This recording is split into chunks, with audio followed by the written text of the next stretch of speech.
बोलिए प्रेम से श्री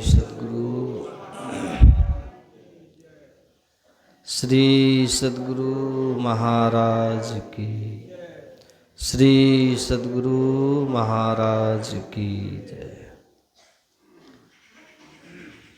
ध्येयं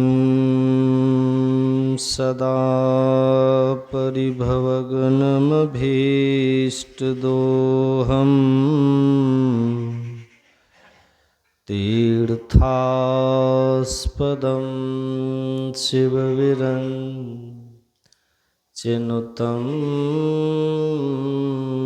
शरण्यं वृत्त्यार्तिहं प्रणतपालभवाब्धिपोतम्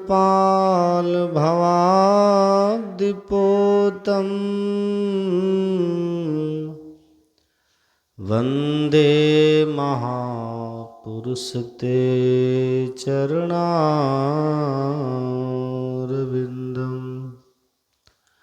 नारायणं नमस्कृत्य नरं चैव नरोत्तमं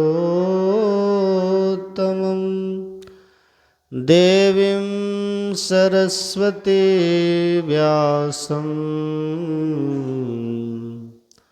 ततो जयमुदीरये। या कुन्देन्दुतुषारहारधवला या शुभ्रवस्त्रावृता या वीणावरदण्डमण्डितकरा या श्वेतपद्मासना या ब्रह्माच्युतशङ्करप्रभृतिर्देवे सदा वन्दिता सा मां पातु सरस्वती भगवती निःशेषजाड्यापहा। भक्ति भक्त भगवंत गुरु चतुरनाम बपु एक, इनके पद वंदन किए नासत विघ्न अनेक। बोलिए प्रेम से श्री सद्गुरु महाराज, श्री सद्गुरु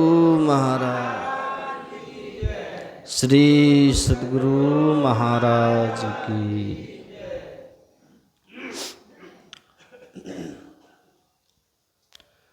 परमाराध्य सद्गुरु महाराज के युगल पावन श्री चरणों में बारंबार नमन। मंचासीन मुदमंगल में साधु समाज के चरणों में नमन। मंच पर विराजमान आदरणीय श्री विभीषण बाबू, आदरणीय श्री सिकंदर बाबा और इनका क्या नाम, हाँ, उपेंद्र बाबू, आदरणीय श्री डॉक्टर वेदानंद बाबू एवं समस्त गुरुजन, सत्संग प्रेमी महानुभावों, पूजनीय माताओं एवं भक्तिमती बहनों, सबों को मेरा वंदन, सबों को मेरा प्रणाम। शास्त्र में आया है, गर्गाचार्य जी महाराज कहते हैं, गंगा पापम शशितापम दैन्यम कल्पतरोर्हरेत पापम तापम तथा दैन्यम सद्य साधु समागम। धर्म ग्रंथ में वर्णन आता है कि कोई पापी गंगा में जाके स्नान करे तो माँ गंगा अपने जल से पापी के पाप को धो डालती है। गंगा पापम। फिर आगे कहते हैं शशितापम, दिन में सूर्योदय होता है, सूर्य की तप्त किरणें संसार में फैलती है तो ताप बढ़ जाता है, गर्मी बढ़ जाती है। तो जब रात्रि में चंद्रमा का उदय होता है तो उनकी शीतल किरणें संसार में फैलती हैं, तो उसके प्रभाव से सूर्य की किरण से निकले हुए ताप का नाश हो जाता है। शशि तापम। आगे फिर कहते हैं कोई दरिद्र आदमी, कोई कंगाल आदमी हो, वो कल्प वृक्ष के पास चले जाए और धन की कल्पना करे तो उनको पर्याप्त मात्रा में धन हो जाता है, उसकी दरिद्रता चली जाती है, उसकी कंगाली चली जाती है। अब कहते हैं गर्गाचार्य जी महाराज, इधर तीनों का काम अलग अलग हुआ। गंगा का काम हुआ पाप को नष्ट करना, चंद्रमा का काम हुआ सूर्य के ताप को दूर कर देना, कल्प वृक्ष का काम हुआ मनुष्य की दरिद्रता को दूर कर देना। लेकिन साधु महात्माओं का समागम, ये सत्संग क्या करता है?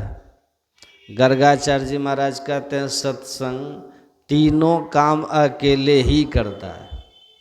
पापम तापम तथा दैन्यम सद्य साधु समागम। तो जो सत्संग में आते हैं उनका पाप खत्म होता है, उनका त्रेताप, दैहिक दैविक भौतिक ये त्रेताप खत्म होता है। फिर उनके जीवन से दारिद्र्य चला जाता है, उनके जीवन से कंगाली चली जाती है। ये सत्संग का प्रभाव है।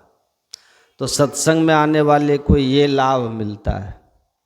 तो हम सभी लोग अभी सत्संग में आए हैं, संतों के संग में बैठे हैं, सत्संग में बैठे हैं, तो इसी सत्संग की ये महत्ता है। जो इस सत्संग में सम्मिलित होते हैं उनका पाप खत्म होता है, त्रेताप खत्म होता है, दारिद्र्य खत्म होता है। गोस्वामी तुलसीदास जी महाराज अपने रामायण में लिखने की कृपा किए, अभी आप लोग सुने भी। सत्संग की महिमा बड़ी लंबी चौड़ी है, इसको सुन करके किसी को आश्चर्य नहीं करना चाहिए। सुनी आश्चर्य करे जनि कोई, सत्संगति महिमा नहीं गोई। वाल्मीकि नारद घट जोनी, निज निज मुखनि कही निज होनी। जलचर थलचर नभचर नाना, अजय जड़ चेतन जीव जहाना। मति की रति गति भूति भलाई, जब जेहि जतन जहाँ जेहि पाई। सो जानब सत्संग प्रभाव, लोक कहु वेद न आनु पाओ। सुन रहे थे, बहुत सारे लाभ होते हैं केवल सत्संग में आने से। और गोस्वामी तुलसीदास जी महाराज कहते हैं सत्संग क्या है? सत्संग चलता फिरता प्रयागराज है। क्या है? चलता फिरता प्रयागराज है। और सत्संग चलता फिरता प्रयागराज है। अभी सुन रहे थे प्रयागराज के बारे में। अब प्रयागराज का मतलब त्रिवेणी संगम, तो ये चलता फिरता त्रिवेणी संगम है। यहाँ गंगा की धारा बह रही है, जमुना की धारा बह रही है, सरस्वती की भी धारा यहाँ बह रही है। तो आप लोग में जितने पुराने सत्संगी हैं उनको इन बातों को सुन करके आश्चर्य नहीं होगा, लेकिन जो पहली बार सत्संग में आए हैं नए लोग जो हैं उनको आश्चर्य लगेगा कि यहाँ पे गंगा की धारा, जमुना की धारा, सरस्वती की धारा बह रही है। बाबा कह रहे हैं गंगा जमुना सरस्वती की धारा में से एक भी धारा तो यहाँ दिख नहीं रहा, या एक भी धारा अगर आ गया तो यहाँ कोई बैठ पाएंगे सत्संग में? पानी में दह जाएंगे, भस जाएंगे। क्या बाबा बोल रहे हैं? याद रखिएगा आप लोग, सत्संग में तीनों धाराएं बहती तो हैं, पानी के रूप में नहीं, वाणी के रूप में है। तीनों धारा, गंगा की भी धारा, जमुना जी की भी धारा, सरस्वती की भी धारा, तीनों धाराएं हैं, पानी के रूप में नहीं, वाणी के रूप में। गोस्वामी तुलसीदास जी महाराज कह रहे थे राम भगति जहाँ सुरसरी धारा, सरसई ब्रह्म विचार प्रचारा, विधि निषेधमय कलिमल हरणी, करम कथा रविनंदनी वरणी। गोस्वामी तुलसीदास जी महाराज कहते हैं सत्संग में राम भक्ति का प्रचार होता है। सत्संग में कहा जाता है कि अपना कल्याण चाहने वाले प्राणी को राम की भक्ति करनी चाहिए, अर्थात ईश्वर परमात्मा की भक्ति करनी चाहिए। और साथ साथ इस सत्संग में सगुण ब्रह्म की भी चर्चा होती है, अवतारी महापुरुषों की भी चर्चा होती है, उनकी कथा होती है। यही है गंगा की धारा। राम भक्ति का प्रचार क्या है, सगुण ब्रह्म की चर्चा क्या है, सत्संग में ये गंगा की धारा है। सज्जनों, इसी सत्संग में निर्गुण निराकार ब्रह्म की भी चर्चा होती है। निर्गुण निराकार ब्रह्म की जब चर्चा होने लग जाए, जब वेदांत का कथन होने लग जाए, जिस ब्रह्म को, जिस परमात्मा को लोग इंद्रियों के माध्यम से नहीं आत्मा के माध्यम से जानते हैं, जो ईश्वर परमात्मा को प्रकृति के अनुप्रमाणों में समाकर अपना स्तर सबसे ऊंचा रखते हैं, जब इनकी चर्चा होने लग जाए तो समझ लीजिए सरस्वती की धारा बह रही है। जब यहाँ पर पाप और पुण्य की चर्चा जब होने लग जाए, विधि निषेध की चर्चा जब होने लग जाए, समझ जाइएगा यही यमुना जी की धारा है। तो सत्संग में ये तीनों धाराएं बहती हैं, खास करके ये संत मत के सत्संग में ही बहती है। और सत्संग में बहे या न बहे, लेकिन संत मत के सत्संग में ये तीनों धाराएं बहती हैं। और याद रखिए, जो संत मत के सत्संग में उपस्थित होते हैं, गुरु महाराज जी ने कहा और महापुरुषों ने भी कहा है, ऐसे व्यक्ति को गंगा जमुना सरस्वती नदी में स्नान करने का पुण्य फल प्राप्त हो जाता है। यहाँ पर तीनों धाराएं बह रही है। प्रयागराज, वहाँ स्नान करने का पुण्य फल प्राप्त होगा। त्रिवेणी संगम में स्नान करने का पुण्य फल प्राप्त होगा। और गोस्वामी तुलसीदास जी महाराज ने सत्संग के लिए क्या कहा, सब ही सुलभ सब दिन सब देशा, असेवत सादर समन कलेसा। गोस्वामी तुलसीदास जी महाराज कहते हैं ये सत्संग, ये प्रयागराज सबको सब दिन सब देशों में आसानी से मिल जाता है। अगर आदर के साथ इसका कोई सेवन करे, सम्मान के साथ इसका कोई सेवन करे, तो उनके क्लेशों का नाश होता है, उनके क्लेशों का नाश होता है और उनका कल्याण होता है। अभी सुन रहे थे ना, आज माता सरस्वती पूजा है। रामायण में पढ़िएगा आप, माता सरस्वती ने ही कुब्जा की मंथरा की मति को फेर दिया था। मंथरा की मति को फेर करके माता सरस्वती ने पूरे अयोध्या में उथल पुथल मचा दिया था। माता सरस्वती ने मंथरा की बुद्धि को बदल दी और मंथरा का प्रभाव माता कैकेयी पर पड़ा। और कैकेयी माता के कहने पर दशरथ जी महाराज ने राम भगवान को वन जाने का मानो आदेश दिया। और इसी से पूरी अयोध्या में पूरा उथल पुथल मच गया था। और फिर आप ये भी जानते हैं रावण, कुंभकर्ण और विभीषण के बारे में। तीनों को वरदान देने के लिए ब्रह्मा जी आए थे और भगवान शंकर भी आए थे साथ में। उसी समय जब कुंभकर्ण को देखा था ब्रह्मा जी ने, तो कुंभकर्ण को देख करके आश्चर्य हुआ था। इतना विशाल शरीर था कुंभकर्ण का। और कहानी तो ये कहती है, कुंभकर्ण जहाँ सोता था ना, वह स्थान 24 किलोमीटर लंबा था और 12 किलोमीटर चौड़ा था वो स्थान। इतना विशाल स्थान को भर करके तब वो कुंभकर्ण सोता था। और हम लोग जैसे खाते हैं ना, गाजर लेते हैं खाते हैं, मूली लेते हैं खाते हैं चबा चबा करके, ऐसे ये कुंभकर्ण जब खाता था तो सीधा भैंसा को पकड़ता था, चबा के खा जाता था।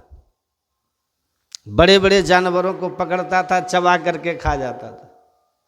राक्षस था ना, परहेज तो था नहीं, जो मिले सबको खा जाता था। और खा करके वो पेट भरे और डकार मारे फिर खाता था, भयंकर विशाल।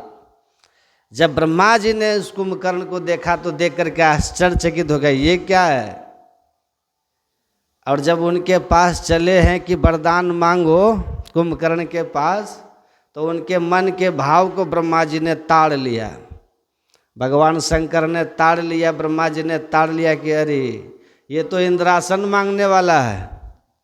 आज यदि इंद्रासन मांग करके स्वर्ग का ये राजा बन जाएगा, फिर तो तीनों लोकों में इसका शासन हो जाएगा। अब थोड़े ही दिन में ये मेरी सारी प्रजाओं को मार करके खाकर समाप्त कर देगा, ये कुंभकर्ण, ये धरती को प्राणी विहीन कर देगा। तब वहाँ पर ब्रह्मा जी ने माता सरस्वती का आवाहन किया है, ये भी कथा आती है। यद्यपि ये माता सरस्वती ब्रह्मा जी की अर्धांगिनी भी हैं, और इन्हीं का पुत्र है ना मनु शतरूपा, जानते हैं कि नहीं। और दूसरी कथा ये भी आती है, सरस्वती माता ब्रह्मा जी की पुत्री भी है, पुत्री भी है, ये भी कथा है। और सरस्वती माता ब्रह्मा जी की पत्नी ब्राह्मणी भी है, ये भी कथा प्रसिद्ध है। तो ब्रह्मा जी ने माता सरस्वती का आवाहन किया कि देवी आओ और इस कुंभकर्ण की आतंक से इस धरती को, इस धरा को बचाओ। यदि ये वरदान मांगेगा, इसकी तपस्या है ना, मैं ना तो कह नहीं पाऊंगा, इसलिए आ करके इसकी मति को ऐसे बदल दो, इसकी मति को ऐसे फेर दो, इसकी बुद्धि कुछ ऐसी हो जाए कि इंद्रासन न मांगे ये, अथवा इनके जिह्वा में कुछ ऐसा कर दो कि इसे इंद्रासन न मांग सके ये। वही हुआ, माता सरस्वती आई और आकर के कुंभकर्ण की जीभ पे जाके बैठ जाती है। अब ब्रह्मा जी ने कहा मांगो वरदान, अब ब्रह्मा जी ने कहा मांगो वरदान, और सरस्वती माता उसके जीभ पर बैठी हुई है। जैसे वो मांगने लगा इंद्रासन, जो बोल रहा था ना इंद्रासन, तो उसके मुंह से निकल गया निद्रासन। सरस्वती माता ने उसकी अकल को, उसकी मति को फेर दिया और उसके जीवा में भी कुछ लटपटाहट पैदा कर दिया, जिससे इंद्रासन की जगह वो निद्रासन की मांग कर लिया। निद्रासन की मांग अब निकल गया मुंह से, अब तो बांध छूट गया ना, अब फिर वापस तो होगा नहीं। तब ब्रह्मा जी ने कहा ठीक है, जाओ तुम सोओगे और साल में तुम 2 बार जगोगे, 6 महीना में 1 बार जगोगे, अब फिर सोओगे, बस सोते रहो। यही माता सरस्वती है। माता सरस्वती चाहे तो किसी की बुद्धि को बदल सकती है, माता सरस्वती चाहे तो सुमति बना सकती है, कुमति बना सकती है। माता सरस्वती चाहे तो जिह्वा पे बैठ करके वाणी को मधुर बना सकती है, वाणी में कोमलता पैदा कर सकती है, कोमलता, मृदुता, मधुरता और वाणी की प्रखरता, ये सब माता सरस्वती के हवाले है। उसका नाम है वाग देवी। वाग देवी का मतलब वाक की देवी, वचन की देवी, शब्द की देवी। ये जब जिसके मुंह से जो बुलवाना चाहे ये बुलवा सकती है। ये जिसके मति में जब जैसा ज्ञान पैदा करना चाहे ये कर सकती है। इसलिए अपने देश में नियम है कि जितने बच्चे हैं पढ़ने वाले, कितने छात्रगण होते हैं, वो सब आज माता सरस्वती की पूजा करते हैं, माता सरस्वती की अर्चना वंदना करते हैं। ऐसा करने से माता सरस्वती की कृपा होती है तो फिर ज्ञान होती है, विद्या होता है। और विद्या नहीं हो तब, यदि सरस्वती माता की कृपा न हो और हमारे जीवन में विद्या न हो तो विद्या विहीन मनुष्य को पशु कहा गया है। ये शाम न विद्या न तपो न दानम, ज्ञानम न शीलम न गुणो न धर्मा, ते मर्तलोके भुवि भार भूता मृनुष्य रूपेण मृगाश्चरन्ति। ध्यान से सुनिए, जिसके जीवन में विद्या नहीं है वो पशु के समान है, शरीर तो है मनुष्य जैसा, देखने में मनुष्य हैं, लेकिन यदि विद्या नहीं है तो पशुता हमारे भीतर है। तो जिसके भीतर में विद्या न हो, तपस्या न हो, दान करने का स्वभाव न हो और ज्ञान न हो, ज्ञान अलग है और विद्या अलग है, दोनों अलग अलग है। ध्यान से सुनिएगा। एक और होती है जिसको बोलते हैं शिक्षा, एजुकेशन बोलते हैं ना आप, शिक्षा, शिक्षा भी अलग होती है। और अभी आप जा कर के देखिएगा ना, स्कूलों में कॉलेजों में लोग प्रायः शिक्षा ही बोलते हैं। ये शिक्षा तो बिल्कुल निम्न दर्जे की बात है, शिक्षा तो बिल्कुल निम्न कोटि की बात है। शिक्षा तो एक घोड़ा के पास भी होता है, कहते हैं ना लोग, देखो घोड़ा कितना शिक्षित है, टम टम खींचता है, सही से खींचता है, ऐसा लोग कहते हैं ना। अच्छा, वो बैल बड़ा शिक्षित है, देखो कितना अच्छा हल खींच रहा है। तो ये जानवर भी कभी काल शिक्षित हो जाता है। तोता को देखिए आप, तोता को पालिए, उसको पढ़ाइए, तो अभी राम राम कहता है कि नहीं। तुलसीदास जी ने लिख दिया है, साधु असाधु सदन सुख सारी। सुख कहते हैं तोता को, सारी कहते हैं मैना को। साधु के घर में भी तोता मैना होता है, और असाधु जो होते हैं उनके भी घर में तोता मैना होता है। लेकिन साधु के घर का जो तोता मैना होता है ना, वो राम राम करता है, सुमिर ही राम, वो राम का सुमिरन करता है। वो देखा देखी, चूंकि साधु के घर में रहता है ना, तो साधु तो अपने घर में भगवान का नाम लेता है, वो भगवान के नाम का चिंतन करता है। तो भगवान के नाम को सुन करके वो तोता भी राम राम करने लग जाता है। अब वही जो तोता मैना किसी असाधु के घर में हो, जहाँ पर भगवान के नाम का कोई महत्व नहीं, कोई प्रभाव नहीं, कोई बोलचाल नहीं, जहाँ पर गाली गल्लम की बातें होती हो, जहाँ पर निंदा शिकायत की बातें होती हैं, जहाँ पर चुगली खोरी की बातें होती हैं, ऐसे व्यक्ति के घर का जो तोता मैना होता है, उसको देखिए वो गाली देता है, वो भी वही सीख लेता है। तो इन सब को भी कुछ न कुछ शिक्षा मिल जाती है। ये शिक्षित होना, ये शिक्षा है। लेकिन विद्या कैसे आती है?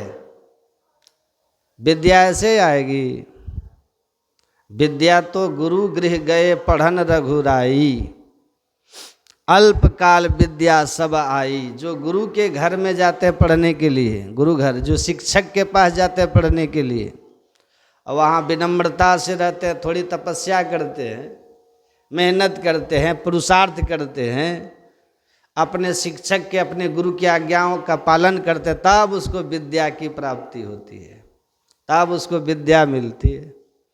और अपने यहाँ कहीं कहीं 14 विद्याओं की बात आती है, कहीं 64 विद्याओं की बात आती है।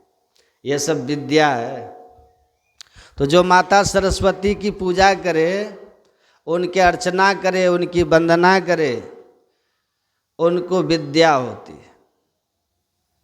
अब पूजा करे, अब माता सरस्वती की बात नहीं माने, तो माता सरस्वती की कृपा होगी? लोग कहते हैं माता को हम बहुत मानते हैं, लेकिन हम माता की बात ही नहीं मानेंगे तो कृपा होती है? हम बराबर कहते हैं, जैसे कोई व्यक्ति ये बोले कि हम पिताजी की बहुत सेवा करते हैं, पर पिताजी की बात नहीं मानते, तो पिताजी खुश कभी होंगे आपसे? यदि आप पिताजी को खुश करना चाहते हैं, पिताजी को प्रसन्न करना चाहते हैं, तो पिताजी की बात भी तो माननी पड़ेगी आपको। ऐसे हम माता सरस्वती की पूजा करना चाहते हैं, हम उनसे विद्या चाहते हैं, तो उनका मानना भी तो पड़ेगा।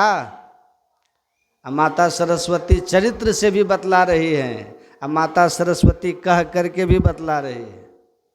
चरित्र से क्या बतलाती हैं? देखिए माता सरस्वती को, उनके चित्र को गौर से आप देखिएगा। माता सरस्वती सफ़ेद कमल पर बैठती है, उनको फोटो को देखिएगा बढ़िया से, लिखा है श्वेत पद्मासना। पद्म कहते हैं कमल को।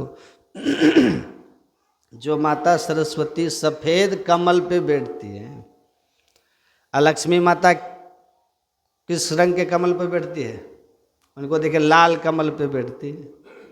ब्रह्मा जी को देखिए आप, वो लाल कमल पर बैठेंगे। लेकिन माता सरस्वती ऐसी देवी हैं जो सफ़ेद कमल पे बैठती है। अब लक्ष्मी माता की साड़ी को देखिए, कैसी साड़ी होती है उनकी, फोटो देखें आप लोग, लाल साड़ी होती है। अब पार्वती माता की भी साड़ी लाल होती है,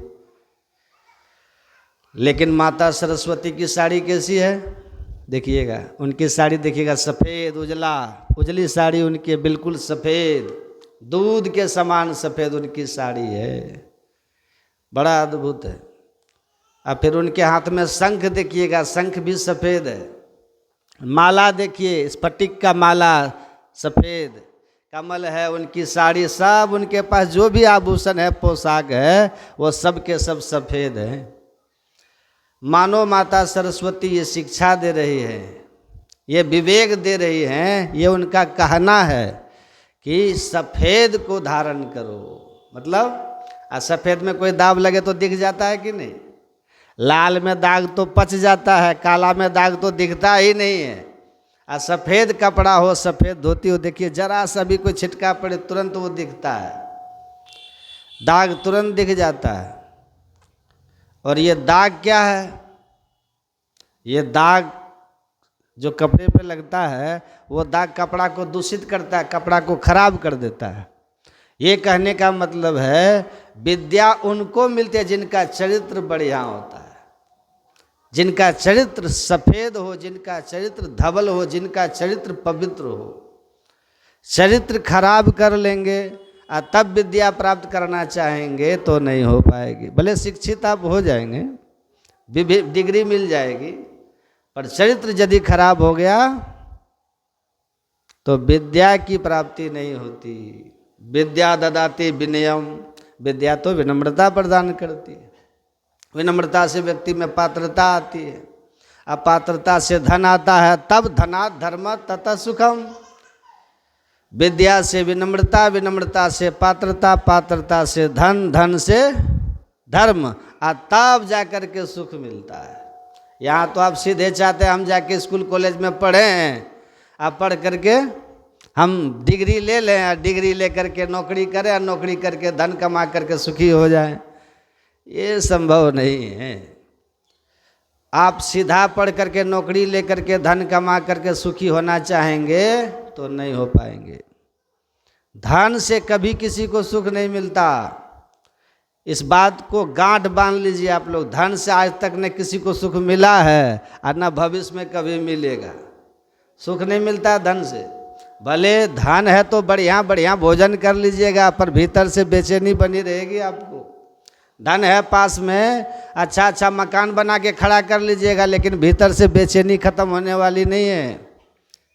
धन है, बढ़िया कार ले लीजिएगा, कार में बैठ के घूमिएगा, पर भीतर की बेचैनी खत्म नहीं होगी। धन है, आपने पढ़ा लिखा, बोलने की शैली है, आप बोल लिए, कला है आपको, इलेक्शन जीत के बड़े बड़े पद पे चले जाएंगे, मंत्री बन जाएंगे, सब कुछ हो जाएगा। लेकिन यदि भीतर में विद्या से विनम्रता, विनम्रता से पात्रता, पात्रता से धन, धन से धर्म, ये यदि नहीं है तो बड़े बड़े लीडर बन के भी बड़े बड़े पद पे जा कर के भी आप भीतर से बेचैन रहिएगा, भीतर से सुख नहीं मिलेगा आपको। और यदि विद्या है तब, अब विद्या मिलती है कैसे, यही माता सरस्वती की शिक्षा देखिए। चरित्र हमारा बिल्कुल धवल होना चाहिए, सफ़ेद।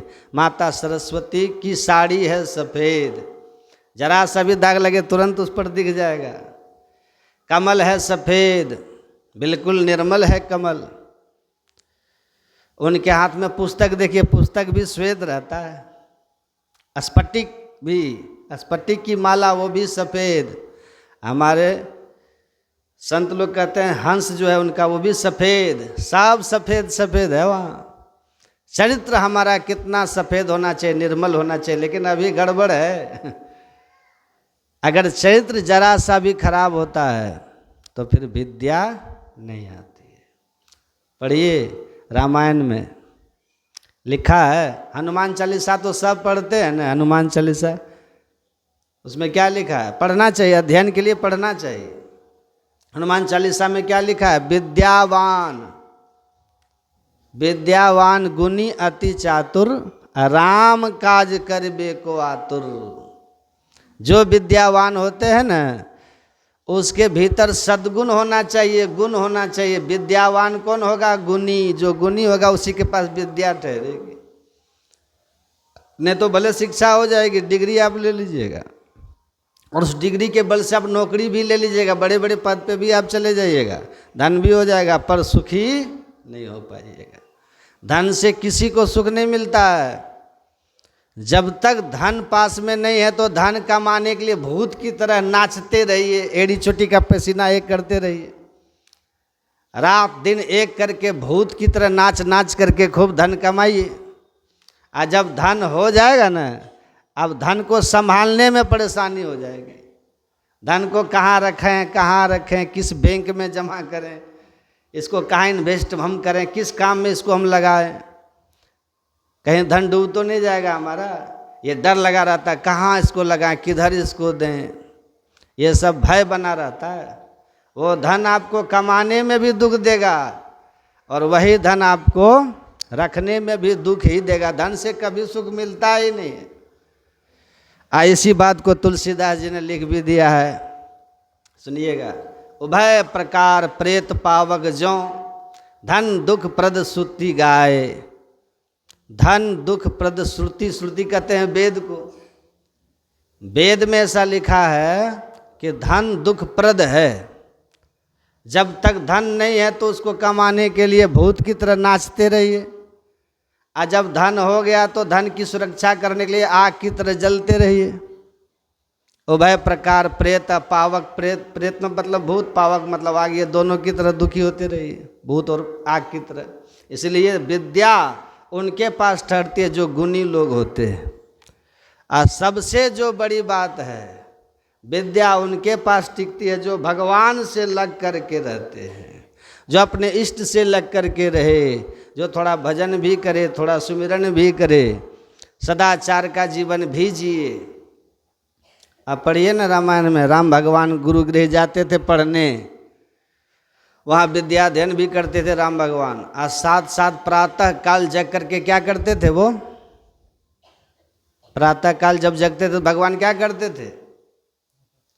एक स्कूल में एक सन्यासी गए महात्मा, स्कूल में जा करके सन्यासी महात्मा ने वहाँ के बच्चों से पूछा, तुम लोग विद्या अध्ययन यहाँ करते हो, शिक्षा ग्रहण कर रहे हो, तो बताओ प्रातः काल जग करके क्या करना चाहिए? किसी बच्चे ने कहा कि प्रातः काल जग करके घूमना फिरना चाहिए, भोर की हवा और 100 वेद की 100 दवा बराबर है। ये कहा बात तो तुम ठीक कर रहे हो बच्चा, लेकिन ये उत्तर तुम्हारा गलत है। भोर की हवा अच्छी होती है, उससे स्वास्थ्य लाभ होता है, लेकिन भोर उठ करके घूमने ही चले जाओ, ये तुम्हारा कहना गलत है। एक ने कहा कि एक भोरे जग करके पहले फ्रेश होना चाहिए, लेटरिन बाथरूम जाना चाहिए, क्या ये भी तुम्हारा गलत है। कोई कुछ कहे तो कोई कुछ कहे।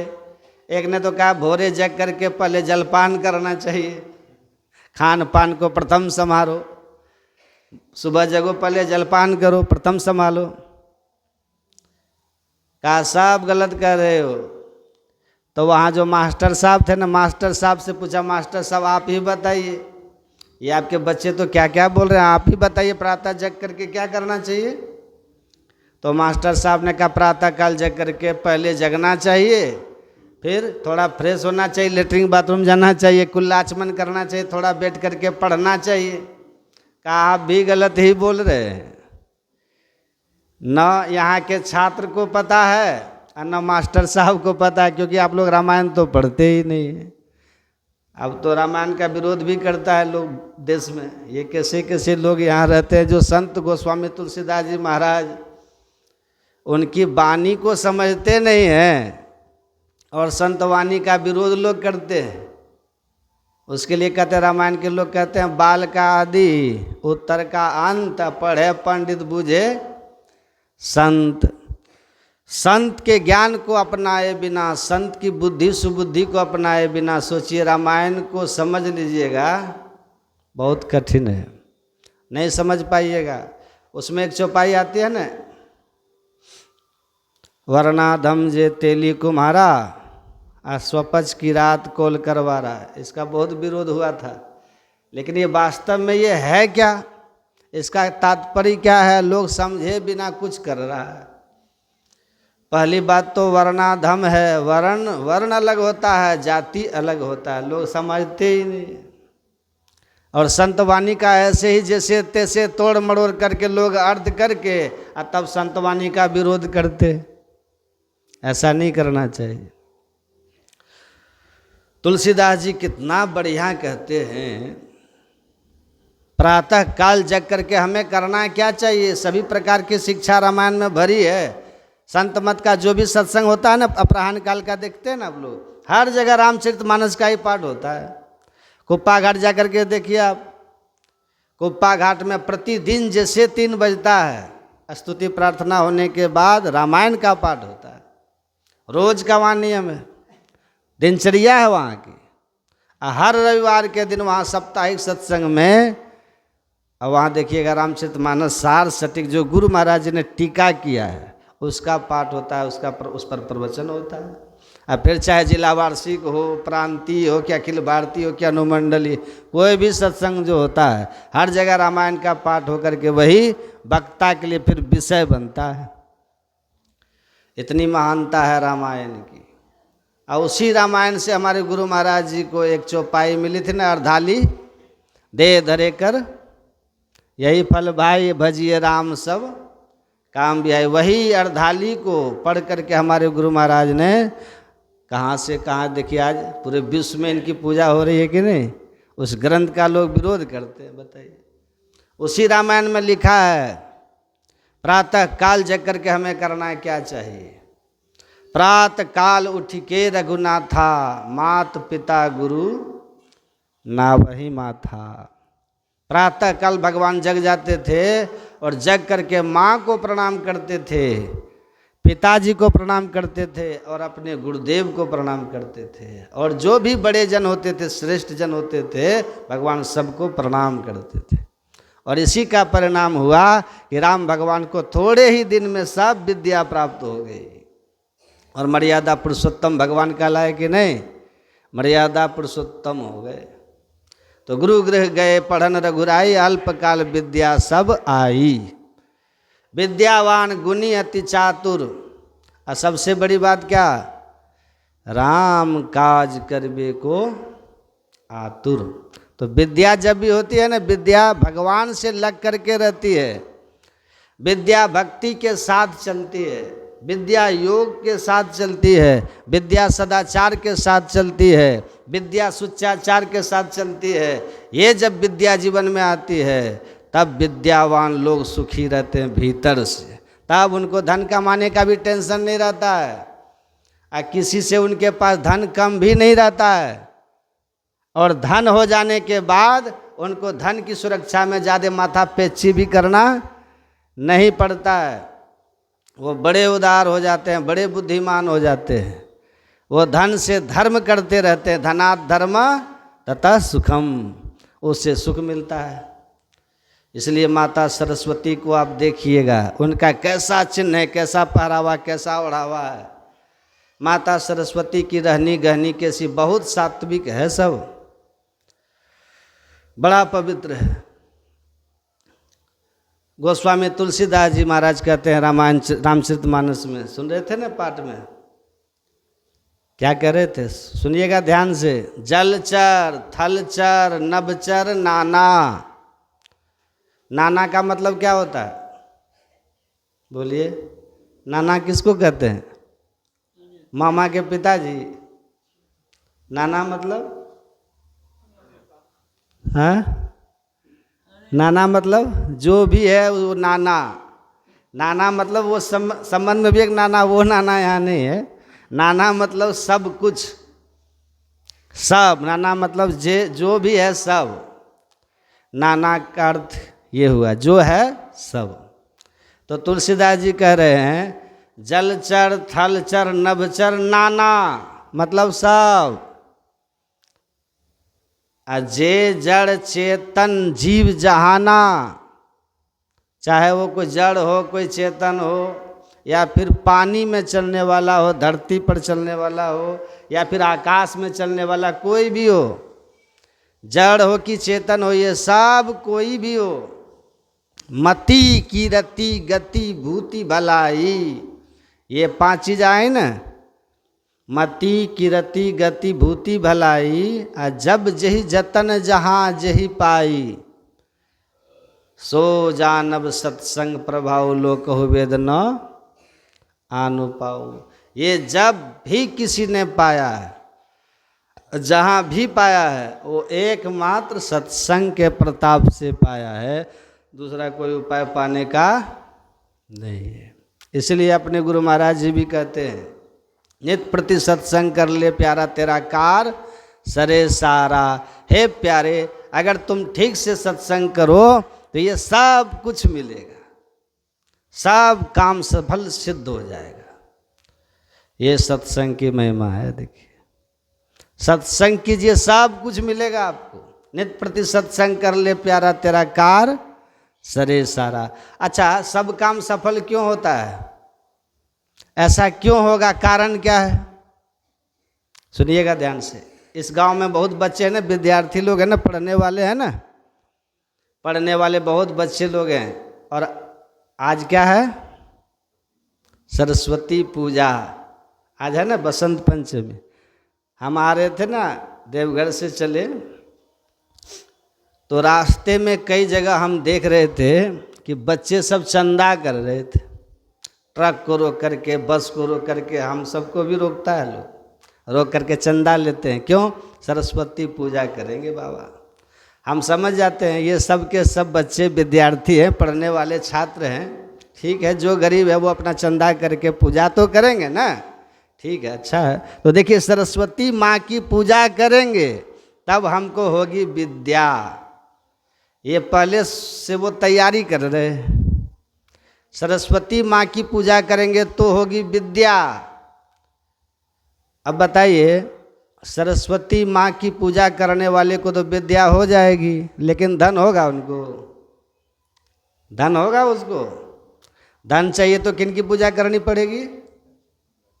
लक्ष्मी। अपने देश में लक्ष्मी पूजा भी होती है। कहते हैं दीपावली में, दीपावली मनाते हैं ना लोग।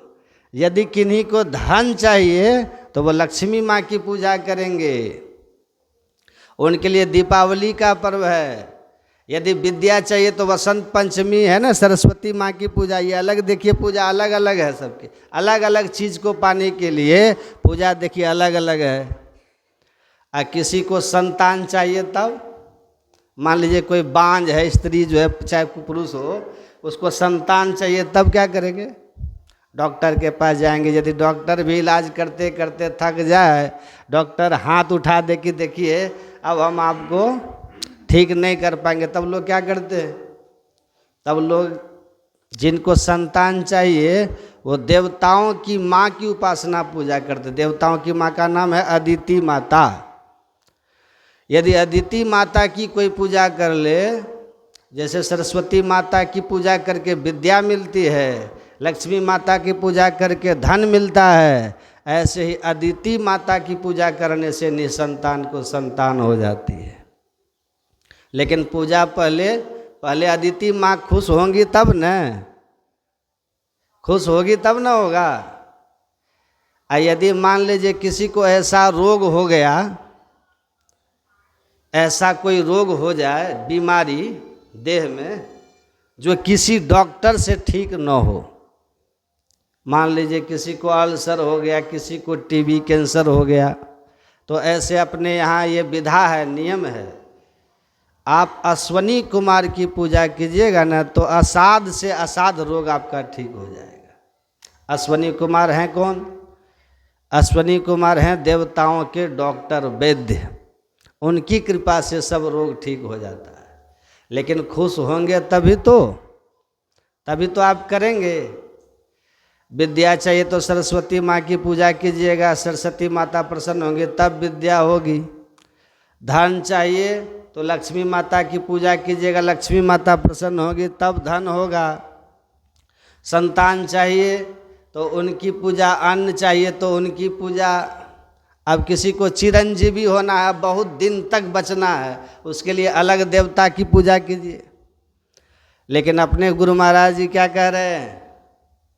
हमारे गुरु महाराज कहते हैं कि यदि आप सब कुछ चाहते हैं, संतान भी चाहते हैं, धन भी चाहते हैं, स्वास्थ्य भी चाहते हैं, विद्या भी चाहते हैं, सब कुछ चाहते हैं ना आप यदि, तो बस सत्संग कीजिए, नित प्रति सत्संग कर ले प्यारा, तेरा कार सरे सारा। अब आप पूछिएगा कि बाबा सत्संग करने से सब कैसे हो जाएगा?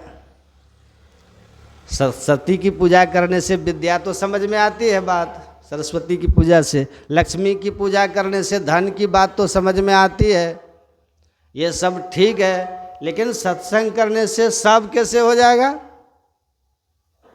आप विश्वास कीजिएगा, आप विश्वास कीजिए। अभी जो हम लोग यहाँ सत्संग कर रहे हैं ना बैठ के, तो केवल हम ही लोग यहाँ पर बैठे हुए हैं, हम ही लोग खाली बैठे हुए हैं यहाँ पर।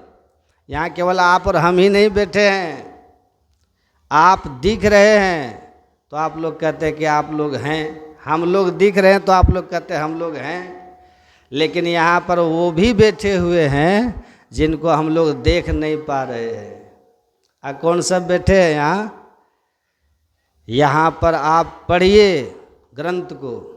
देवर्षि नारद जी ने विष्णु भगवान से पूछा था कि भगवान कृपा करके बताइए आपका परमानेंट एड्रेस क्या है, आपका स्थायी पता क्या है? कोई कहता आप रहते हैं विष्णु लोक में, वहाँ क्षीर सागर में रहते हैं, कोई कहते हैं आप रहते हैं बैकुंठ में।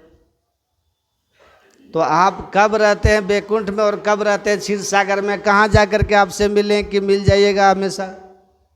तब पढ़िए भगवान ने कितना सुंदर जवाब दिया, विष्णु भगवान ने जवाब दिया नारद जी को। विष्णु भगवान ने कहा, सुनो देवर्षि नारद, यदि कोई हमेशा कभी भी हमसे मिलना चाहे तो हमेशा मैं बैकुंठ में नहीं मिलता, हमेशा क्षीर सागर में मैं नहीं मिलता, ना हम वासामी बैकुंठे। नारद, मैं बैकुंठ में हमेशा नहीं रहता।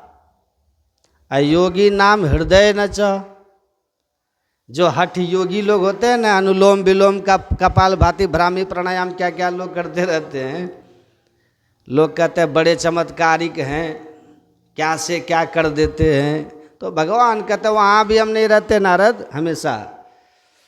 ना हम वासामी बैकुंठे, हे नारद, न तो मैं बैकुंठ में रहता हूँ हमेशा, न तो क्षीर सागर में रहता हूँ हमेशा, और न तो योगियों के हृदय में रहता हूँ हमेशा। तब कहाँ रहते हो प्रभु? अब भगवान कहते हैं मद भक्ता है यत्र गायन्ति तत्र तिष्ठामि नारद। हे नारद, जहाँ पर मेरा भक्त मेरे गुणों का गान करता है मैं वहाँ पे रहता हूँ, मैं वहाँ रहता हूँ। तो यहाँ जो हम लोग अभी बैठे हुए तो केवल हम ही लोग नहीं बैठे हुए हैं, यहाँ विष्णु भगवान भी बैठे हुए हैं। हनुमान चालीसा में पढ़िए ना, राम लखन सीता मन बसिया, राम कथा सुनबे को रसिया। जहाँ पर भगवान की कथा हो, सत्संग जहाँ पर हो, यदि एक ही समय में दुनिया में 1000 जगह पर सत्संग होगा ना, तो हनुमान जी 1000 तरह का भेष बना करके वहाँ पधारते हैं। ये लिखा है धर्म ग्रंथों में। क्यों ऐसा करते हैं? राम बुलावा भेजिया, दिया कबीरा रोए, जो सुख साधु संग में सो बैकुंठ न हो। बैकुंठ से भी ज़्यादा सुख होता है सत्संग में। क्यों? क्योंकि सत्संग में भगवान की चर्चा होती है, सत्संग में आत्मा की चर्चा। पलटू सत्संग बीच में कर ले अपना काम, ये आत्मा का काम यहाँ पे सफल होता है। विष्णु भगवान रहते हैं सत्संग में, और हनुमान जी भी यहाँ रहते हैं। आपको दिखेगा नहीं, लेकिन हनुमान जी हम लोगों को देखते हैं। हम विष्णु भगवान को भले न देखें, पर भगवान विष्णु हम लोगों को देखते हैं। ये सब सत्संग में बैठते हैं, सबकी हाजिरी यहाँ लग रही है भगवान के दरबार में। सब यहाँ देवी देवता, तुलसीदास जी लिखते हैं अपने भजन में, तुलसीदास जी कहते हैं विश्व उपकार हित व्यग्रचित सर्वदा, त्यक्त मदमन्यो कृत पुण्य राशि, जत्र तिष्ठन्ति तत्रेप अज सर्व हरि सहित गच्छन्ति क्षीराब्दिवासी। जहाँ साधु महात्मा पधारते हैं, जहाँ संत जन आते हैं ना, वहाँ ब्रह्मा विष्णु महेश सहित 3300 करोड़ देवी देवता पधारते। कितनी बड़ी बात है। केवल भगवान ही, केवल देवी देवता ही आते हैं। जीवन मुक्त ब्रह्म पर चरित सुनहि तजी ध्यान। जो संत हो गए हैं, जो ईश्वर को पा लिए हैं, वे भी समाधि सुख को छोड़ करके, ब्रह्म दर्शन के सुख को छोड़ करके और वहाँ आकर के विराजते हैं जहाँ पर सत्संग होता है, जहाँ पर सत्संग होता है। इसीलिए या कुंदेन्दु तुषार हार धवला, या शुभ्र वस्त्रावृता। शुभ्र वस्त्रा, शुभ मतलब सफ़ेद श्वेत। या वीणा वरदंड मंडित करा, या श्वेत पद्मासना। कमल भी श्वेत हैं माता सरस्वती का, सब कुछ उनका श्वेत। कुंदेन्दु, कुंदेन्दु का मतलब बिल्कुल सफ़ेद चंद्रमा की तरह। कुंदेन्दु बिल्कुल श्वेत हैं माता सरस्वती। जैसे सफ़ेद कपड़ा पर थोड़ा सा दाग भी दिख जाता है पर कपड़ा खराब हो जाता है, ऐसे ही कभी भी दागी कपड़ा माता सरस्वती धारण करती है। देखें, बिल्कुल सफ़ेद श्वेत होना चाहिए। तो जरा सा भी चरित्र की त्रुटि हमें विद्या से हीन कर देगी। इसलिए हमारे गुरु महाराज कहते थे, विद्यालय में, कॉलेज में जितने पढ़ाने वाले होते हैं, शिक्षक होते हैं, प्रोफेसर होते हैं, लेक्चरर होते हैं, सबका चरित्र बड़ा पवित्र होना चाहिए। गुरु महाराज के प्रवचन में, ताकि बच्चे उसको देखे भी और उसका सुने भी, तो वो भी विद्यावान होकर के रहे। आज आप जाएंगे ना, हर स्कूल में सरस्वती पूजा हो रही है, हर स्कूल में, हर कॉलेज में हो रही है, सब बच्चे। लेकिन आश्चर्य होता है, लोग सरस्वती पूजा तो मनाते हैं, करते हैं, लेकिन डीजे पर थिरकते भी हैं। देखें आप लोग कि नहीं, कितना तो शराब पी लेता है, कितना शराब पी करके तब वहाँ नाचते हैं, हुड़दुंग मचाते हैं। यदि हमारे इष्ट है ना कोई भी, तो इष्ट की पूजा करने से, एक की पूजा करने से सबकी पूजा हो जाती है। क्योंकि अलग अलग आप पूजा कीजिएगा ना, तो किसी की पूजा हो गया, किसी की पूजा नहीं भी होगी, आप गड़बड़ा जाइएगा, त्रुटि हो जाएगी आपसे। इसलिए अपने यहाँ कहते हैं, एक साधे सब सधे, और सब साधे सब जाए, और जो कोई सींचे मूल को फूले फले आघाय। हम लोग गुरु महाराज की पूजा करते हैं ना हम लोग, अब एक ही पूजा कर लीजिए, देखिए सब की पूजा हो जाएगी। इसमें आज सुबह हम उठे तो हम लोग का नियम ही है, 3 बजे जग जाते हैं, 3 के पहले भी जग जाते हैं, भले आलस आवे कभी तो ऐसे लेते रहेंगे, पर जैसे 3 बजता है, 2:45 बजता है, तुरंत आंखें खुल जाती है, अपना कुल्ला उल्ला करके बस बैठ जाते हैं। सत्संगी लोग जहाँ भी रहते हैं बैठ जाते हैं। ये तो हम लोग का रोज़ का नियम ही है, करते ही हैं। लेकिन आज सरस्वती पूजा है, थोड़ा बैठे हम बढ़िया से, तो एक की पूजा कर लेंगे ना, ध्यान किए, फिर स्तुति प्रार्थना किए, फिर देखिए अभी यहाँ सत्संग कर रहे हैं। और गुरु महाराज की जो पूजा हम लोग करते हैं ना, पदावली में है ना, अति पावन गुरु मंत्र मन ही मन जाप जपो, औपकारी गुरु रूप को मानस ध्यान थपो। इससे क्या होगा? आगे गुरु महाराज कहते हैं, देवी देव समस्त पूर्ण ब्रह्म परम प्रभु गुरु में करे निवास। कहते हैं संत सबू, गुरु महाराज के अंदर सरस्वती माता का भी वास है। अब बैठ करके गुरु महाराज का ध्यान कर लीजिए, पूजा कर लीजिए, अब अलग से करने की जरूरत नहीं है। तो जिसका मंत्र सिद्ध हो जाता है गुरु महाराज का जाप करते करते, मंत्र सिद्धि का सबसे बड़ा फल ये होता है कि उनको गुरु महाराज का दर्शन हो जाता है, इष्ट का दर्शन हो जाता है। और जिनको गुरु महाराज जी का दर्शन हो जाता है, तब क्या होगा? गुरु महाराज के दर्शन करने के बाद आप जिस देवता का दर्शन करना चाहिएगा, उसका दर्शन आपको अपने आप हो जाएगा। कल्पना कीजिएगा, दर्शन हो जाएगा। ये सिद्धि का चमत्कार फल है मंत्र का। आज सबसे जो बड़ा लाभ होता है, सुनिएगा, इष्ट का ध्यान बनने से क्या होता है, सबसे जो बड़ा लाभ होता है ना, सुनिएगा ध्यान से, आपको उसी समय आप दूसरे के मन की बात को जानने लग जाएंगे। कहने लग जाइएगा ना तो आप जादूगर बन जाइएगा। लोग आपको परेशान करेगा, फिर ये बाबा ये बताइए, बाबा वो बताइए, फिर बताने लग जाइएगा। परिणाम होगा कि आप थोड़े दिन के बाद रिद्धि सिद्धि सब खत्म हो जाएगी, रिद्धि सिद्धि। इसलिए पहले तो अनेक जन्म लगता है भजन में मन लगाने के लिए, जन्मों बीत जाता है लगने के लिए, मन नहीं लगता है। जिसका मन लगे भी, जप में ध्यान में जिसका मन लगे भी, तो उससे जो शक्ति प्राप्त होती है, उस शक्ति को पचाने में भी कितना जन्म बीत जाता है। नहीं तो लोग कह देते, किसी के मन की बात कह दिए, किसी को कुछ भविष्य बता दिए, बस लोग खुश हो जाते हैं, कुछ रुपया पैसा दे देता है, वो जादूगर बन जाते हैं। इसलिए कितना जन्म लग जाता है इसको पचाने की शक्ति प्राप्त करने में। जब पचाने की भी शक्ति और भजन निरंतर चलता रहे, तब आप देखिएगा जिसको मानस ध्यान अपने भीतर बनेगा ना, उसको अगला लाभ क्या होता है। हमारे गुरु महाराज कहते हैं, क्या कहते हैं, प्रथम ही धारो गुरु को ध्यान, फल क्या होगा, हो श्रुति निर्मल, हो बिंदु ज्ञान, तब बिंदु का ज्ञान होगा। अब बिंदु ये क्या है, बिंदु किसको कहते हैं, बिंदु जो देखते हैं अपने भीतर, बिंदु है क्या,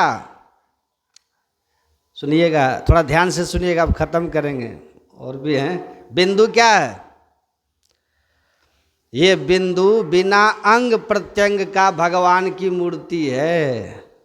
जैसे शिवालय में शिवलिंग देखे ना आप लोग, वो मूर्ति ही तो भगवान शिव की, पर उसमें हाथ पैर कुछ नहीं है। ऐसे बिंदु को भी परमात्मा का अनोर नियाम रूप कहा गया है। आप पढ़िए पदावली में, गुरु महाराज की वाणी है वहाँ, क्या कहते हैं, ध्यानाभ्यास करो सद सद ही चातक दृष्टि बनाई हो, लखत लखत छवि बिंदु प्रभु की छवि। छवि मतलब क्या होता है, छवि कहते हैं फोटो को, छवि मतलब तस्वीर, फोटो, फोटो कहिए मूर्ति कहिए, कई बात है। तो वो परमात्मा की अनोर नियाम मूर्ति है, छोटी मूर्ति है, जो अपने भीतर बिंदु को देखे, ये मूर्ति का दर्शन। और उसी का नाम है मोहन। मोहन किसको कहते हैं, जो मोहित करे आपको। बिंदु में इतनी मोहिनी शक्ति होती है ना, जो बिंदु को एक बार देख लेते हैं ना अपने भीतर, उसका मन मोहित हो जाता है। इसी को दादू दयाल जी महाराज कहते हैं, सहज समर्पण सुमिरन सेवा त्रिवेणी तट संजम सपरा, तहाँ मोहन मेरा मन पकड़ा, निर्भय बानी निर्भय अपरा। वहाँ पर ये बिंदु रूपी मोहन, मोहन मतलब क्या, मन को मोहित करने वाला। ऐसा रूप है परमात्मा का, एकदम मन को मोहित कर लेगा, उधर मन खिंचा चला जाएगा, और मन उधर ही लगा रहेगा आपका। उसकी बड़ी महिमा है शास्त्रों में। दूसरी जगह हमारे गुरु महाराज और भी लिखते हैं पदावली में ही, गंग जमुन सरस्वती संगम पर संध्या करो नित भाई, दृष्टि युगल कर अंगुल द्वादश पर दृढ़ थिड़ धरु ठहराई, प्राण स्पंदन बंद हो जाए मन हो तजई चंचलाई। परिणाम क्या होगा, अब आगे गुरु महाराज कहते हैं, अनहु से अनुरूप ब्रह्म संग, अनहु से अनुरूप मतलब वही बिंदु है ना। अब ब्रह्म का मतलब क्या होता है, ईश्वर परमात्मा। तो अनु से अनुरूप जो ईश्वर का रूप है वो बिंदु, उसके संग हमारी सूरत मिल जाती है। अनहु से अनुरूप ब्रह्म संग सहज ही सूरत समाई, सूरत हमारी वृत्ति उससे मिल जाती है। बिंदु क्या, परमात्मा का अनुनियाम रूप है ये। अब और भी सुनिए, दूसरी जगह पदावली में गुरु महाराज और खुलासा कर रहे हैं। वहाँ पर गुरु महाराज लिखते हैं, आषाढ़ गाढ़ अति आषाढ़ तम अति गाढ़ में, आषाढ़ तम, तम मतलब क्या होता है, अंधकार। आषाढ़ तम अति गाढ़ में नीचो पड़ी री सूरती, घोर अंधकार में हमारी सूरत अभी पड़ी हुई है, हम पड़े हुए। आंख बंद करते क्या दिखता है अपने भीतर, घोर अंधकार अपने भीतर दिखलाई पड़ता है। तो गुरु महाराज कह रहे हैं, आषाढ़ तम अति गाढ़ में नीचो पड़ी री सूरती, उद्धार कर निज, अपना उद्धार कीजिए। कैसे, उद्धार कर निज गुरु दया ले, गुरु की दया लेकर के, गुरु की कृपा लेकर के अपना उद्धार कीजिए। क्या करने से उद्धार होगा? आगे कहते हैं उद्धार कर निज गुरु दया ले, हेर प्रभु बिंदु मूर्ति। प्रभु का मतलब परमात्मा, अब मूर्ति मतलब मूर्ति है। बिंदु, बिंदु रूपी मूर्ति जो परमात्मा को, उसकी खोज कीजिए। उसी बिंदु रूपी परमात्मा की मूर्ति के दर्शन से अपने भीतर बहुत ज्ञान हो जाता है। क्योंकि अक्षरों का बीज है बिंदु, बीजाक्षरम परम बिंदु नादं तस्यो परिस्थितम सशब्दम चाक्षरेक्षिण निशब्दम परमम पदम। ये बिंदु के दर्शन से ज्ञान का खजाना मिलता है। और जो चलते चलते वहाँ से चले जाएंगे त्रिकुटी महल में, तब क्या होगा? त्रिकुटी महल में विद्या सारा, वहाँ पर सब विद्या प्राप्त हो जाती है। वहीं जाकर के सरस्वती पूजा पूर्ण हो जाती है, वहाँ पूर्ण विद्या मिल जाएगी आपको। और त्रिकुटी के बाद क्या है? त्रिकुटी के बाद क्या है? शून्य। शून्य में क्या होता है? शून्य धसी श्रुति शब्द समझते हो, वहाँ अनहद शब्द की प्राप्ति होती है। और आपको आश्चर्य लगेगा, अनहद शब्द में सरस्वती माँ की वहाँ पर गति नहीं है।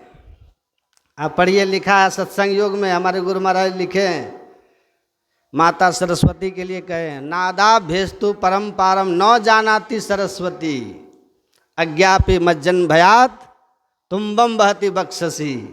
अब बीना देखते ना माता सरस्वती का, बीना, बीना देखे ना आप लोग? बीना क्यों रखती हैं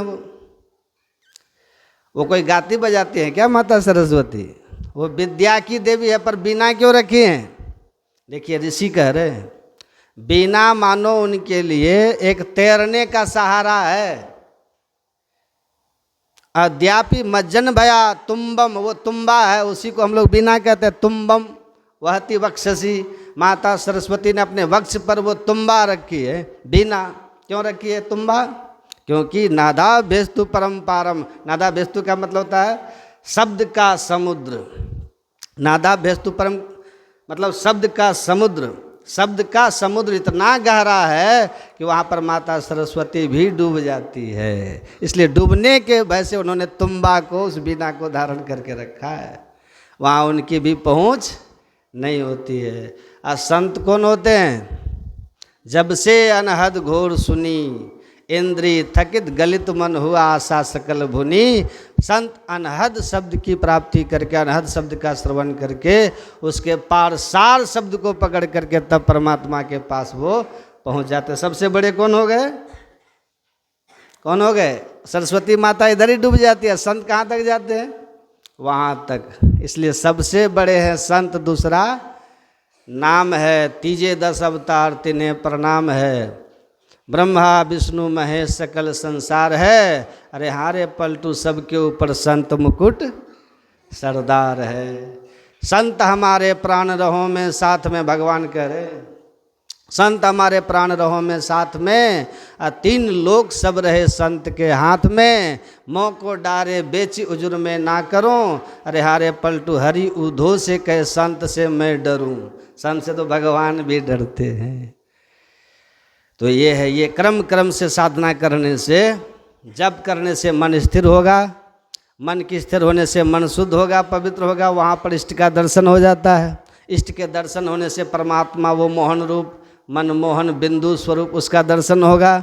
उसके दर्शन से प्रकाश मंडल में जाइएगा, और वहाँ जाने के बाद स्थूल शरीर का बिल्कुल बंधन ही खत्म हो जाता है, गंदगी बिल्कुल खत्म। ये ज्ञान सोच है, न साबुन लगे न तेल लगे, लेकिन देखिए पवित्रता कितनी हो रही है।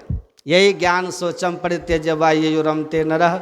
ये पवित्रता को छोड़ करके जो बाहरी सोच में लगे रहता है, तो फिर वो ऋषि कहते वो तो मूढ़ हैं। अब वो मानो हाथ से कंचन को फेंक करके मिट्टी का ढेला ले रहा है। ये बड़ी बड़ी बात है।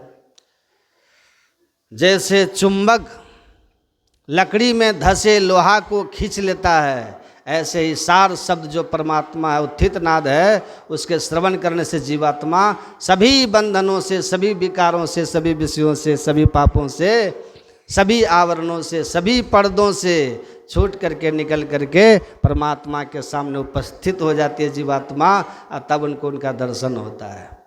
यही संत मत का ज्ञान है।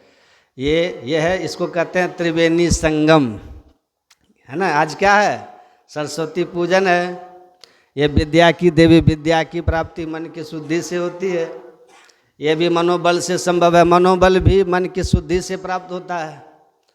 और मन खत्म हो जाए, पूर्ण आत्म बल हमारे भीतर प्रकट हो जाए, उसके लिए हमें संत बनना पड़ेगा। साधना की पराकाष्ठा को, साधना के शिखर को छूना पड़ता है। लेकिन ये सब बिना गुरु के ज्ञान के होगा।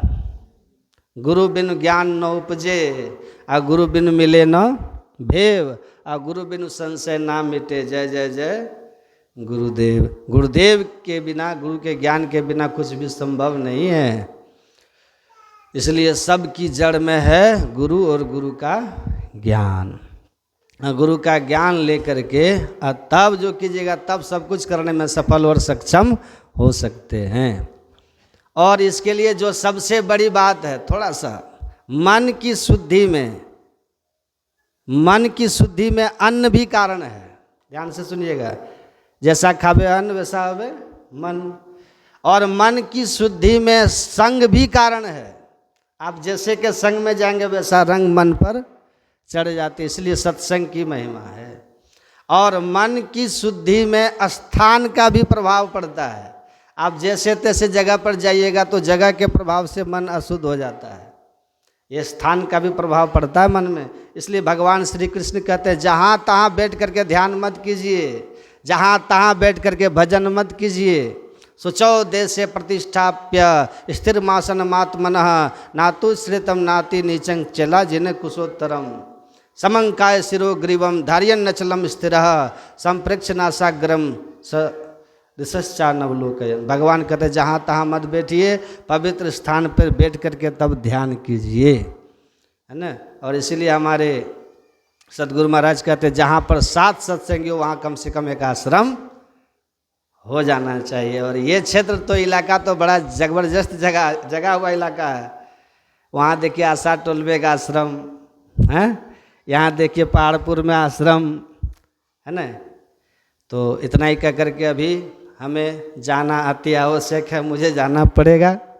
और बड़ा अच्छा लगता है यहाँ आते हैं ना, ये सुंदर देखते, कितना सुंदर दृश्य लगता है। क्या सज करके आप सब बैठे रहते हैं। असली सत्संग तो यही होता है। उधर जिला अधिवेशन में तो मेला लगता है, यहाँ कितना अच्छा लगता है। जाने का मन सच कहिए तो खुद हमको नहीं है भीतर से, पर मेरी भी लाचारी है, व्यवस्था है, जाना पड़ेगा। हम जाएंगे। हाँ, यदि आप और भी सुनना चाहते हैं तो आपको मिलेगा यूट्यूब, मोबाइल सबके पास रहता है ना आजकल।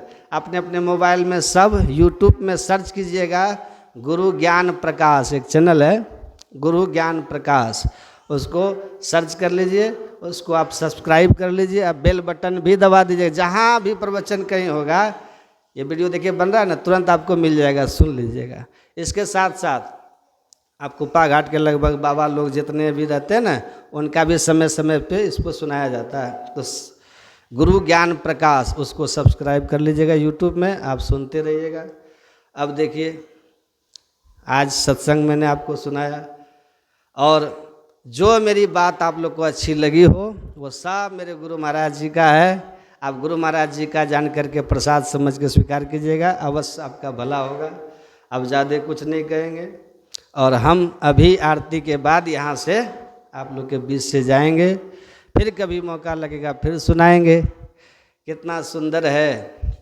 देखिए हमारे आदरणीय श्री वेदानंद बाबू डॉक्टर साहब, देखते हैं हर साल सत्संग कराते हैं। पिछली बार भी मैं आया था, सत्संग कराते हैं, लोगों को लाभ होता है, इनको भी लाभ होता है ना। तो धन तो बहुत बड़े बड़े लोगों के पास होता है, लेकिन धर्म में सबका मन नहीं लगता है। ये जब इनकी कृपा होती है ना, तभी धर्म में लोगों का मन लगता है। तो इतना व्यस्त जीवन के बाद भी आदरणीय वेदानंद बाबू समय निकालते हैं और सत्संग में बैठते हैं। देखिए सत्संग कराते हैं, सत्संग के लिए लोगों को अवसर प्रदान करते हैं, उपलब्ध कराते हैं। बड़ा पुण्य का काम है। यही तो असली जीवन है। बाकी जितना जमा करते जाइए वो तो सब छोड़ जाइएगा, और ये जो है ना, ये आपके साथ जाएगा। तो सत्संग, ध्यान, सत्कर्म में अपने जीवन को लगाते रहिए और जीवन को सार्थक बनाइए। मैं गुरु महाराज से प्रार्थना करूँगा कि इनका जीवन भक्तिमय, सुखमय हो, इनके पूरे परिवार के सभी लोगों के ऊपर गुरु महाराज की कृपा बनी रहे, सबका जीवन सुखमय हो। और आप सब लोग जो यहाँ सत्संग में समय दिए, सत्संग सुने, आप सभी लोगों के लिए गुरु महाराज से प्रार्थना, सबका शुभ हो, मंगल हो, कल्याण हो। तो हम लोग का सौभाग्य है, इनके द्वारा यहाँ कार्यक्रम आयोजित किया गया और बहुत ही आनंद में हम लोगों ने यहाँ सत्संग किया। इस सौभाग्य, बहुत बहुत धन्यवाद देता हूँ हमारे आदरणीय ये सिकंदर बाबा, इनको भी बहुत सेवा करते हैं। सब पर कृपा रहे गुरु महाराज का, सबका कल्याण हो। बोलिए श्री सद्गुरु महाराज।